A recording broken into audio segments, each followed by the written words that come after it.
kişinin gömülü alacaktı. 3 oranla böyle 96 kişinin gömülü alınıp durağız. Kalısın eyvallah. Mahmutlar boşlasızlar birinci orada transfer dasar koyma. Mete takamdan $100.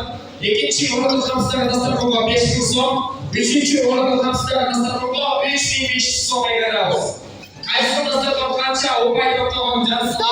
Stol zarın doğru tutsa biz bulacak olsa tekrar toplayıp verip koymuşlar. 14. dasar koyma çok. 12. dasar koyma $100. 8. 6. dasar koyma $100. 4. dasar koyma $700. 7. dasar koyma $300. 11. dasar koyma $700. Они поженились. 5.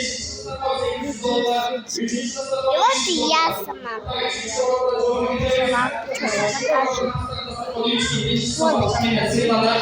Жақсылық тойында 3-ші орынды қамсыздан 9-ші Зұлпай топтап 9-ші Дастархан сыйладық. Үйлеріңіздер келіншілер.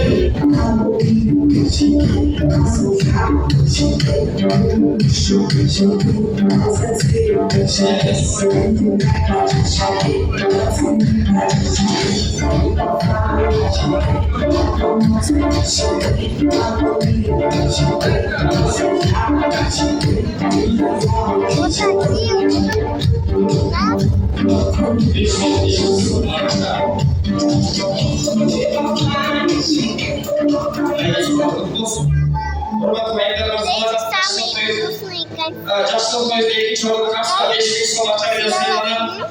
Береке 2-ші Зұлпай топтап 13-ші Дастархан.